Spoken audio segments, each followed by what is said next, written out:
Hello and welcome to global online. I am Chandni Swarnkar और हम net की प्रिपरेशन कर रहे हैं। ठीक है, प्रीवियस ईयर पेपर्स कर रहे हैं जहाँ पे हम अभी 2023 के 1 मार्च का पेपर कर रहे हैं। आप मेरे डेली लेक्चर्स जो हैं 5 बजे देख सकते हो।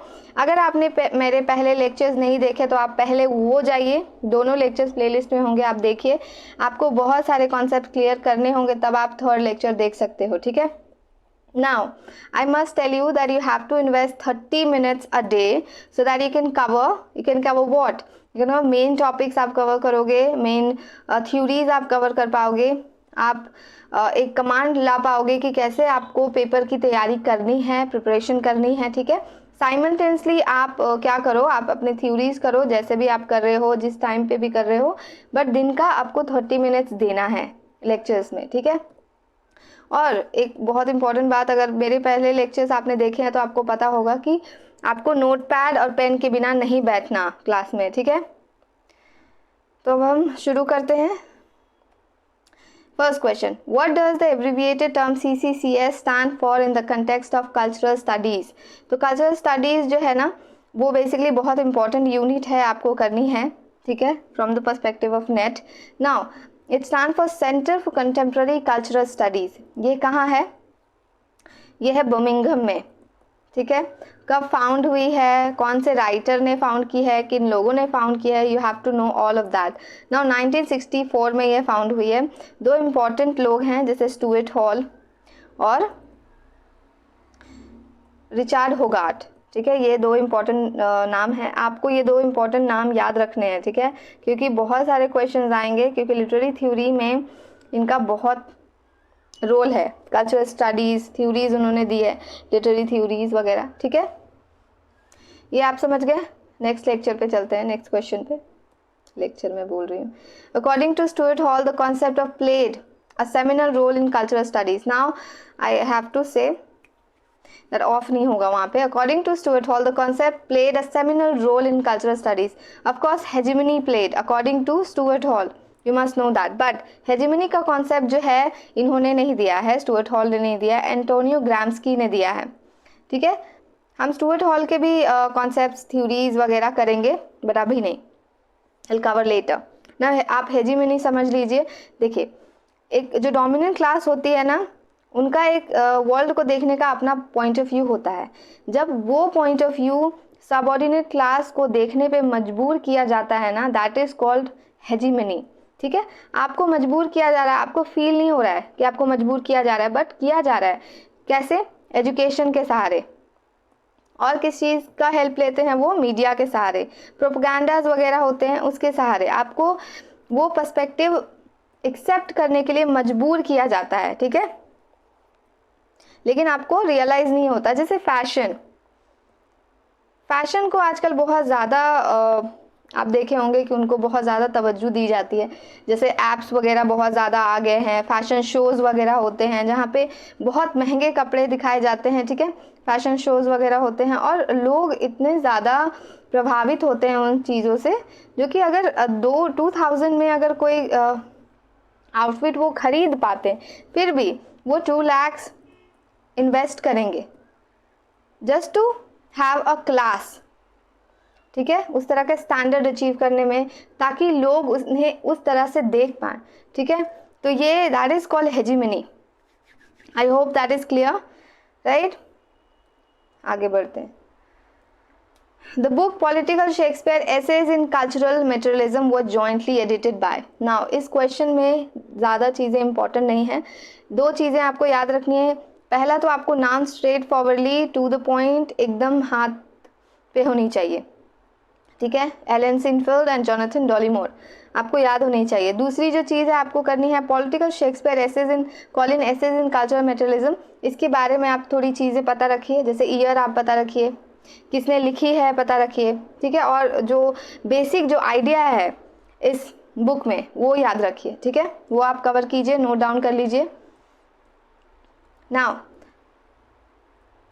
identify the work which has not been authored by the famous cultural critic Raymond Williams. cultural studies के एक critic हैं Raymond Williams। कौन सा वर्क इनके द्वारा नहीं लिखा गया है? तो The Country and the City Raymond William का वर्क है, कल्चर एंड सोसाइटी भी, मॉडर्न ट्रेजेडी भी, but the making of the English working class is not a work by Raymond Williams. अब रेमन विलियम्स के बारे में मैं कहूँ तो आपको जो वर्क्स हैं इनके ईयर भी याद रखने हैं, क्रोनोलॉजिकली आप चीज़ें लिखिएगा, ठीक है।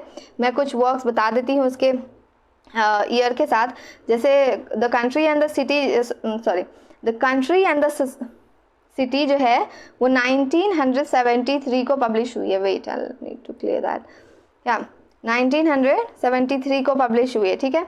ये कल्चर एंड सोसाइटी 1958 को पब्लिश हुई है। मॉडर्न ट्रेजेडी कब पब्लिश हुई है? 1966 को। इसके अलावा कुछ और वर्क्स हैं जैसे कल्चर एंड मेटेरियलिज्म, ये कब पब्लिश हुई है, ईयर्स वगैरह आप बहुत अच्छे से लिख लीजिएगा, ठीक है। 1980 को। और मैं बताती हूँ, wait, yes, the long revolution कब पब्लिश हुई है? 1961। ग्रेट। देन आप मॉडर्न ट्रेजेडी कवर कर चुके हैं, मैंने अभी बताया, culture and study, society and the country and the city, ठीक है। ये सारे आप याद रखेंगे, टू द पॉइंट, आपको कंठस्थ होनी चाहिए, मेमोराइज कीजिए, नोट डाउन कीजिए, कहीं पे चीज़ें क्लियर कीजिए। नाउ सेकेंड लैंग्वेजेस, आप क्या समझते हैं सेकेंड लैंग्वेज से? जब हम लर्निंग एंड एक्विजिशन पढ़ेंगे ना तो आपको चीज़ें ज़्यादा क्लियर होगी, बट ये कॉमन सेंस का भी क्वेश्चन है, तो you do not need to read just to answer that this question, ठीक है। आपको सेकेंड लैंग्वेज बताना है कि क्या है सेकेंड लैंग्वेज, क्या है। जो एक लैंग्वेज हमें, हमारी जो मातृभाषा होती है या फिर हमारी नेटिव लैंग्वेज होती है, उसके अलावा जब हम कोई और लैंग्वेज सीखने की कोशिश करते हैं ना, that is second language in simple term. So any language other than the learner's native language or mother tongue is called second language. Simple. When a learner's second language learning system seems to freeze or get stuck at some more or less deviant stage, that phenomenon is known as. So the correct answer is fossilisation. जब आप कोई second language सीखते हो, ठीक है, और language learning system seems to freeze, आपका जो लर्निंग सिस्टम है वो आपको फ्रीज कर देता है, आपको समझ नहीं आता कि आप अब उसे कैसे कम्युनिकेट करोगे, दैट इज फॉसिलाइजेशन, ठीक है। फ्रीजर आपको पता है। नाउ लैंग्वेज लर्निंग ब्लॉकेड क्या होता है? जब आप कोई भी नई लैंग्वेज, सेकेंड लैंग्वेज सीखते हो ना, जब आपका दिमाग काम करना बंद कर देता है, इवन आप कोई भी जो वर्ड्स हैं या थॉट्स है आप एक्सप्रेस ही नहीं कर पा रहे हो, ठीक है।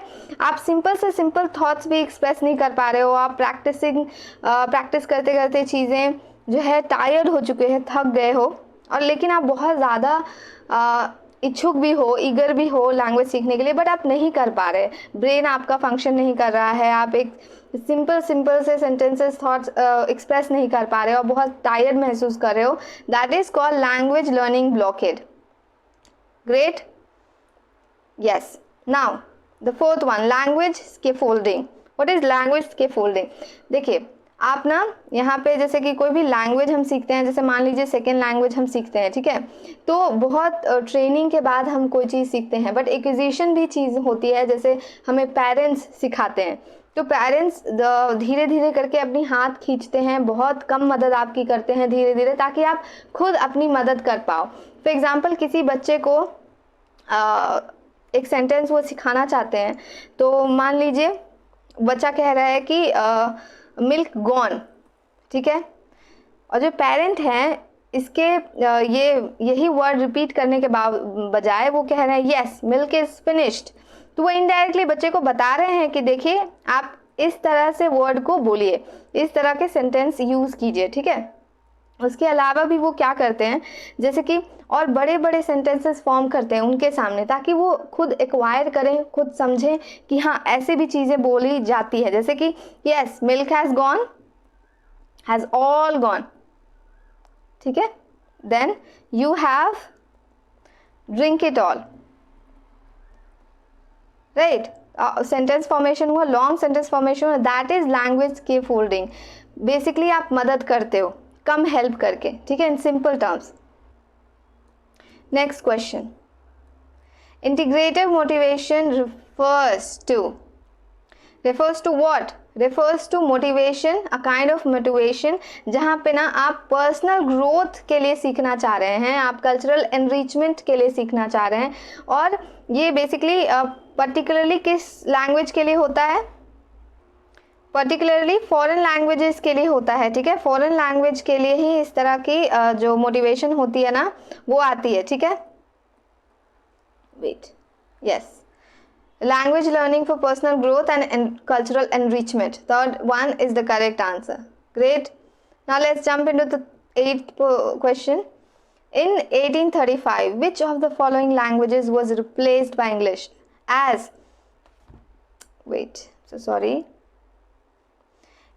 the official language of the East India Company? So, Sanskrit, Persian, Arabic, Hindi. So the correct answer is Persian. In 1835, Persian was the language replaced by English as the official language of the East India Company, right? आपको इसमें कुछ ज़्यादा नहीं करना है, ये बस आप याद रखिए. Now, 39 or 9th question. Choose the correct option from the following options. Now, you have to know यहाँ पे जो 4th option है, the Magna Carta of Indian education in the colonial period refers to Wood's Education Dispatch of 1854. ये correct answer है. इसके अलावा आप woods education dispatch को बहुत अच्छे से पढ़ेंगे. मैं एक बेसिक चीज़ इसके बारे में, कुछ चीज़ें जो इम्पोर्टेंट है वो बता देती हूँ. इसे मैग्ना कार्टा बोलते हैं, ठीक है. इसको सर चार्ल्स वुड ने बेसिकली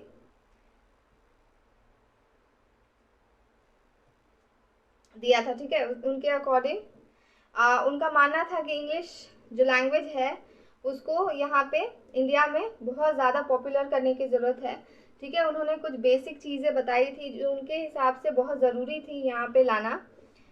फॉर एग्जाम्पल बुक्स वगैरह, जैसे कि वो चाहते थे इंडियंस में वेस्टर्न कल्चर्स बहुत पॉपुलर हो, ठीक है.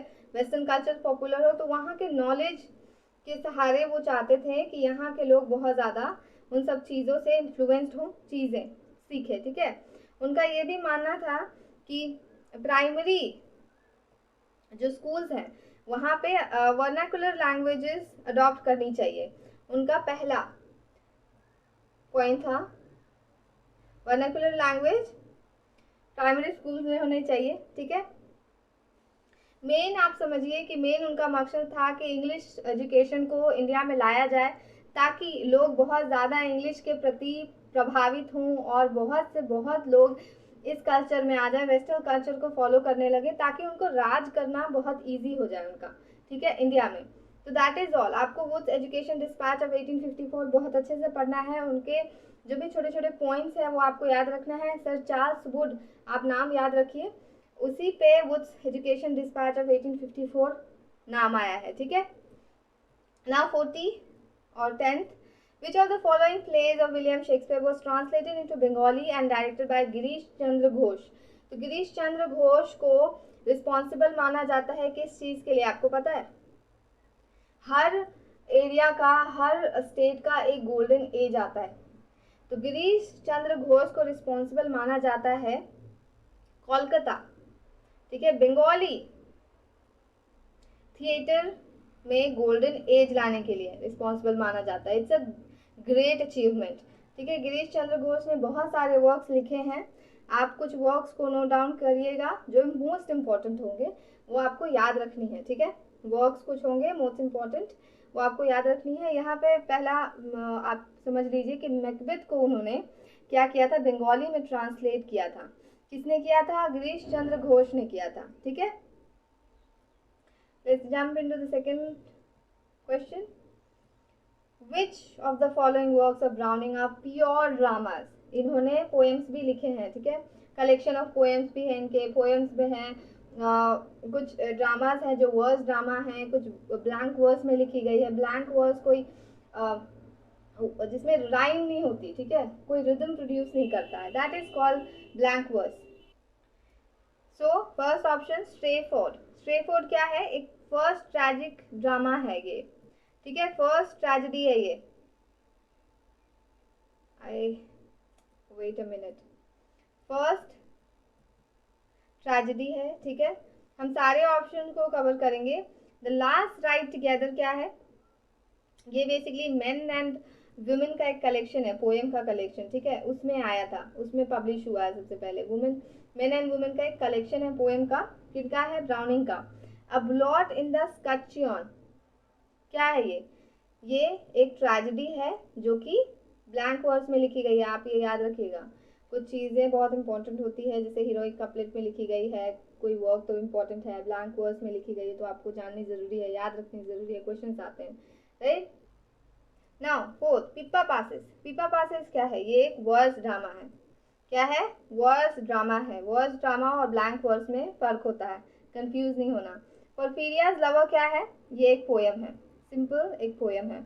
You have to know all of that. इसके अलावा आपको ब्राउनिंग के वर्क्स करने हैं, कौन से पोएम है, कौन सी ट्रेजेडीज है, ये आपको याद रखनी है। देखिए क्वेश्चन जो है, अगर कितना इंपॉर्टेंट है समझना कि किस तरह के क्वेश्चन आते हैं। अगर आप ब्राउनिंग का हर क्वेश्चन कर रहे हैं, हर तरह के चीज़ों के बारे में आप पता रख रहे हैं, ब्राउनिंग के वर्क्स आप जान रहे हैं, लेकिन आपने ये याद नहीं रखा कि कौन सी पोएम है, कौन सी वर्स पोएम है, वर्स ड्रामा है, तो अगर आपने याद नहीं रखा तो इन सारे क्वेश्चंस जो है, इस तरह के जो क्वेश्चंस है, आप कवर नहीं कर पाओगे, तो कोई फ़ायदा नहीं हुआ ना ब्राउनिंग पढ़ के, ठीक है। तो इसीलिए बहुत ज़रूरी है कि किस तरह के क्वेश्चंस आते हैं वो करना, ठीक है। Now let me just clear this out.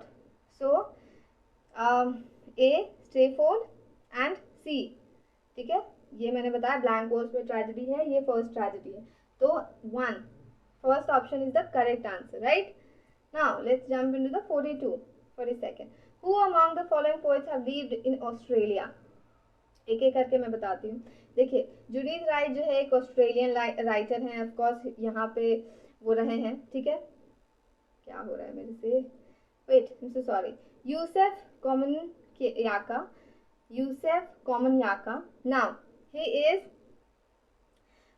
from where, he lived here somewhere like Australia में, आप बोल सकते हो कि ये ऑस्ट्रेलिया में रहे हैं। Kath Walker is also from Australia, he lived there. Now but Thomas Kinsella जो है वो आयरलैंड में इनका जन्म हुआ है, वो वहीं रहे हैं, ठीक है, डबलिन आयरलैंड। और टी.एस. एलियट के बारे में आई थिंक आप सबको पता होगा कि यूनाइटेड स्टेट्स में वो उनका जन्म हुआ है, लंदन में वो रहे हैं। तो इससे आपको बहुत अच्छे से क्लियर हो जाना चाहिए कि A, B and C is the correct answer, right. Now in an essay on criticism, Pope, Pope whom, Alexander Pope, right. Alexander Pope का एन एसे ऑन क्रिटिसिज्म बहुत इंपॉर्टेंट लिटरेरी क्रिटिसिज्म का work है, ठीक है। इन्होंने critics के बारे में बात किया है कि कैसे कोई एक अच्छा क्रिटिक बन सकता है, बुरे क्रिटिक्स में क्या क्या क्वालिटीज़ होती हैं, ठीक है, ये सारी चीज़ों के बारे में बताया है उन्होंने। तो दो चीज़ यहाँ पे जो जितने भी ऑप्शंस है ना, उसमें से दो चीज़ों के बारे में उन्होंने बात की है। Analysis the causes of faulty criticism and praises the great critics of the past, of course इन्होंने ये किया है। Analyzes the cause of faulty criticism and characterizes the good critic, of course ये चीज़ भी इन्होंने की है। बाकी जो तीन ऑप्शन है इन्होंने इसके बारे में इस वर्क में बात नहीं की है, ठीक है। तो आपको समझ में आ गया होगा कि A and B is the correct answer, right. Now let's jump into the other question. Which of the following are plays written by Harold Pinter. Plays कौन कौन से हैं आपको बताना है। हेरोल्ड पिंटर्स के तब आपको वर्क जानने इंपॉर्टेंट है, आपको क्वेश्चन से पता चल रहा होगा, ठीक है। तो मैं बता देती हूँ, जैसे कि फर्स्ट एक प्ले है, दूसरा नहीं है, मैं बताती हूँ किनके हैं। The room is a play by Harold Pinter, the no man's land is a play by Harold Pinter. Krapp's last tape जो है ना, उन्होंने हेरोल्ड पिंटर ने नहीं लिखे, किसने लिखा है, सैमुअल बेकेट ने। किसने लिखा है, सैमुअल बेकेट ने, ठीक है। Now a moon for the miss begotten, किसने लिखा है, एक यूरोपियन राइटर है, यूजिन ओनेल। मैंने पहले के लेक्चर्स में इनके बारे में थोड़ी बहुत डिस्कशंस की है, आप देख सकते हैं। तो third one is the correct answer A, C, D. इसके अलावा मैं कुछ इंपॉर्टेंट वर्क्स बता देती हूँ हेरोल्ड पिंटर के, जैसे कि द बर्थडे पार्टी हो गया, ठीक है। इनके ईयर आप याद रखिएगा, पब्लिशिंग ईयर इम्पोर्टेंट होते हैं। दूसरा हो गया द केयर टेकर, इसके भी आपको याद रखने हैं। देन बिट्रेयल हो गया, द होम कमिंग, ठीक है। मैं सारे लिख दे रही हूँ, लेकिन इसके अलावा भी और भी होंगे, तो आपको वो करना है। जैसे रूम यहाँ पे कवर है। Then the dumb waiter, as I know, the dumb waiter, ठीक है। ये सारे आपको कवर करने हैं, क्रोनोलॉजिकली कवर करने हैं, ठीक है ना। Great. Now the last one, which of the following have not been written by Mahesh Dattani. आपको बताना है कि कौन कौन से वर्क जो हैं महेश दत्तानी ने नहीं लिखे हैं, ठीक है, क्योंकि यहाँ पे 5 ऑप्शंस आपको दिए हुए हैं। Now dance like a man is written by Mahesh Dattani, ठीक है, ये हो गया आपका, ये आप इंक्लूड नहीं करोगे। फायर एंड द रेन जो है ना, गिरीश कार्नाड ने लिखा है। जब आप पढ़ोगे ना, I am so sorry, wait, just making a scene here.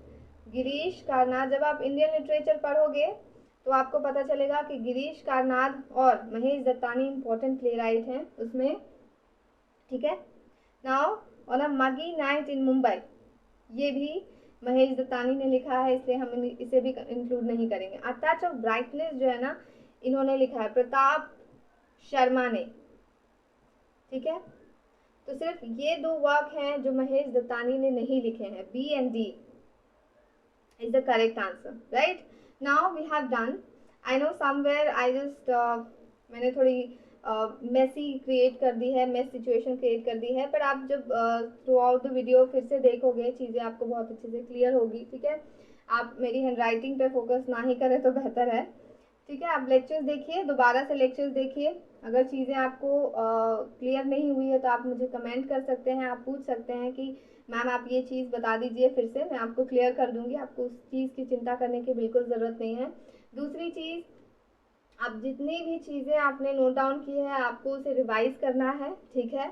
जितनी भी चीज़ों के बारे में मैंने आपको बोला है कि आप उस पर नोट्स बनाओगे, तो आपको नोट्स बनाना है, आपको रिवीजन करनी है, और सारी चीज़ें लेक्चर्स के साथ आप कंटिन्यूसली लेके चलिए, ताकि आपको डे बाय डे चीज़ें ना स्मूथली लगे, ठीक है, स्मूथली लगे, प्रॉब्लम ना क्रिएट हो, ठीक है। तो मिलते हैं नेक्स्ट लेक्चर में। फिलहाल के लिए thank you, all the best, all the very best.